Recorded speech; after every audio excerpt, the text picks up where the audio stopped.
Because I've done short stories, and a lot of my short stories are about this paramedic working in Brisbane, and it doesn't really fit into, other than humor, it really doesn't fit into any genre for the vast majority of them. Some of them are crime, but the vast majority aren't. And I've sort of like call it paramedic procedurals, because I don't know what genre to stick it in. And so I guess that's a sort of similar thing with yours, is you've got that sort of disparity between, yes, it is a historical fiction. However, it's done from a very different perspective. Is it also aimed at schools? Well, not originally. Like, I had a story to tell. I just wanted to write it. But since Shoreline came along and picked it up, they've aimed it at 8-year-olds to 12-year-olds. Right. And funny enough, I actually had a kid from the USA, Maryland, I think, in the US, interview me the other day because he's doing a school project, and like it was so cool. Like I get all these emails from people overseas. They find it more funny than we do. I think we're a little embarrassed by it. Yeah, that would make sense. Yeah. So you probably not, your target audience should be the Palms, because they'd love to see Aussies lose. But no, I think the best way I like to describe it is it's like a Disney Pixar movie, but in book form. Yeah. Because there's stuff in there that'll go over kids' heads. It's not like rude or risque. It's just more aimed at adults.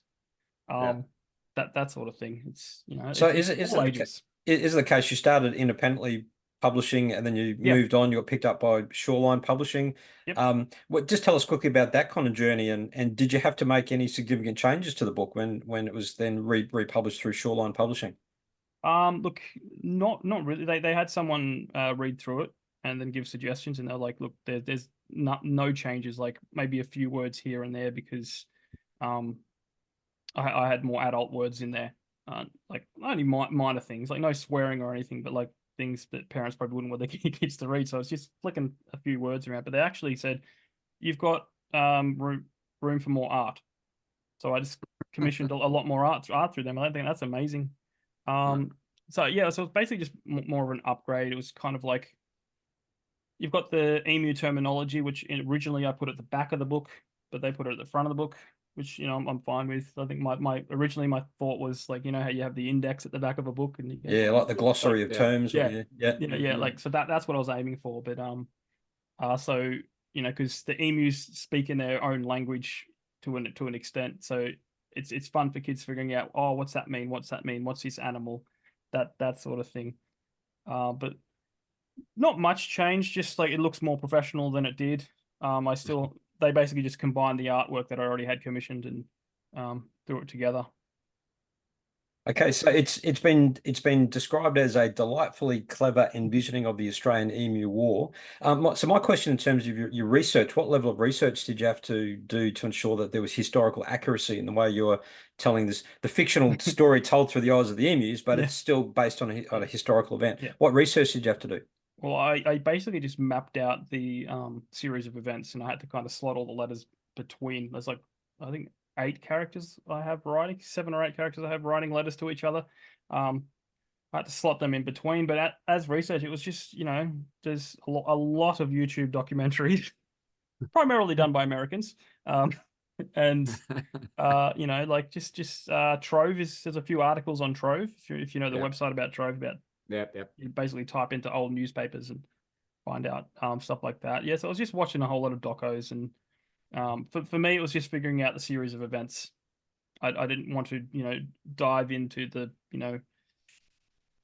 like everything. Like I wasn't doing like a 800-page history book or anything like that. It was just enough to tell the story.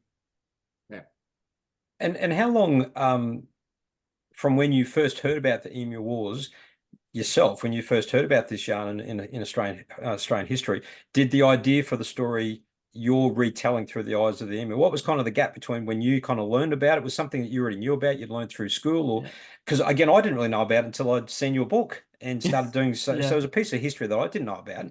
So what was kind of the gap between when you learned about it and knew about it to when you decided to turn it into a book idea? Well, it was almost immediately.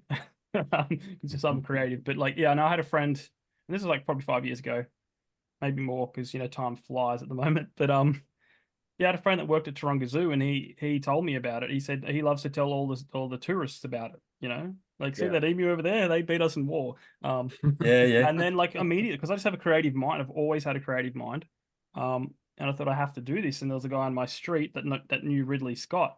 You know, and he Ooh. was encouraging me to get into screenwriting. And I was just like, oh, so I made a screenplay. It was told by still told by the perspective of the emus. I thought, look, that has to be, has to be from the winners. But that almost went into production, fell through. I think they say 1% of screenplays get made that are written get made, so that fell through. But then I think it was a few more years before I came back to it. Like, it was stuck with me, Yeah. and then COVID happened, and I pumped it out in 6 months. Like, you know. Yeah, it's amazing that when you get that idea sort of starting to propagate in your mind, and then you almost feel like you have to write it, don't you? And Yes. you can kick in and get it done. Yeah. And on the sort of aspect of marketing it from that point, I mean, obviously you've gone through the process of you self-publishing it. Have you noticed a difference? I mean, are your publishers sort of taking over all of the marketing, or are you still having to do most of the marketing as well? Oh, it's about 50-50. They encourage you to, like, they have the how do you say it? We've got to work together. That's their mentality. And they're very they're very helpful. I've been nominated for a few awards, which they made happen, that sort of thing. But look, to be honest, it's kind of a book that sold itself. Like, I've still got the first edition out there available, and they're still selling. So people are just stumbling upon it because there's not many books on this topic. Well, if John Cleese comes up with a movie, then you might be on a gold mine. I actually sent him a copy of my book, so we'll see if anything comes. Did he respond? That. No. I reckon he would have had a laugh, looked at it, had a laugh, and that stuff, and that. Oh, I do have a question about the choice of how to tell the story. So, a lot of stories are told through the point of view of a particular characters in your traditional kind of narrative, whereas you've opted to tell the story through a series of newspaper articles, and you've actually produced these realistic looking newspaper articles and journal entries and letters written by the emu soldiers to their family and letters received from their family. So it's a really ingenious way to tell the story. It really makes it very, very personal. So tell us about how you did that, how you were able to piece together these documents, newspaper articles, journals, diary entries, letters, and tell a story through that format. Look, I to this day, I seriously, sometimes I just don't know how I did it. Like, it kind of just all fell into place. I think I had to, like, pinpoint things. Like, so so each chapter starts with a newspaper, and that newspaper kind of tells a major event, and then all the news is kind of around that. And I've always made the newspaper a few days after the actual event happened, so it's kind of like, oh, they've had time to print it. I don't know where they print it, but they've had time to print it. And yeah, it was just kind of like follow the events and just make stuff up. Like, it was just, I had so much fun just making stuff up. Even the newspaper articles themselves. Like, I wrote actual articles into the newspaper. And I'd have to adjust because I'm going on too long here. Won't fit in here. I think one of them I wrote more on page 6 or whatever, but there's only one page. But yeah, I had a lot of fun. I'm intrigued as to how you envisage an emu writes, but whether it's the beak or feet, because those feet are huge. I just well, there's two references. Like, I kind of mix it up. So there's one letter where there's a reference of there's a character who's like a historian, kind of like scientist. He's not interested in the war. He's interested in just studying the enemy, and he's called William J. Whistlebeak. And he writes about stealing quills off the backs of the emus as they're walking, So he's using his beak, and then like the general uses his toe, And how do they are they using weapons? How are they holding their weapons? Just their feet. Their feet, yeah. I know on the front cover they've got emus with backpacks, but I don't mention them having backpacks. Yeah. Um, And you've also produced posters and other sort of material Yes. as well. So tell us about that. Well, that was just a given. Like the book has so much merchandise potential. I even thought about seeing if I could make like a doll or something, or a bobblehead, or would be really fun to make. But look, it was just like it's war, so I wanted to keep it that war feel. So I found actual recruitment posters, and said to the artist, "See that? Now do it with emus." You know? Yeah. And it just works so well. It's got such a good response from people. And yes, they're all for sale on my website if you're interested. Yeah. Very cool. And you mentioned, I just want to ask you a question about your characters. You mentioned one of your characters is William J. Whistlebeak. There's Edward R. Longtoe and John Feathers, to name a few. So Yeah. tell us about your characters and how did you come up with them? Yeah. Well, look, I was looking for a cliche, like the cliche characters from war films and hero films. So you'd have the leader, you'd have the reluctant hero, you'd have the Captain America type. Like while I was writing this, I will admit Hamilton the musical had just come out on Disney Plus, so I felt a little. There is a lot of Civil War references kind of feel into it. So in my head, the emus are trying to break away from the monarchy. That's that sort of thing. So of course, like I just thought about wartime characters and kind of modeled them off that. So Edward R. Longtoe is pretty much a combination of Winston Churchill, Ulysses Grant, and George Washington. That kind of that kind of thing. Yeah. John Feathers is very Captain America, and I overshadow. When you foreshadow something, maybe a little too much. Yeah. Because the ending of his story is like you can just see it's coming. I'm picturing a scene like a Rambo, and he's going he's holding a machine gun, taken out. Like, it's a bit like that, is it? Yeah. So, but did your emus actually have weapons? No. Well, No. I don't really reference it. Yeah. I mean, there is a picture. There's a bit of art in there of emus in uniforms. And then I allude to them dressing up to to spy on the enemy, kind of thing. Yeah. And do you portray the emus as the heroes and the humans as the villains? No, I actually play it pretty flat. I mean, because it's a historical event. Like, I don't, like a lot of movies, want to pick a side. I just want to tell the story.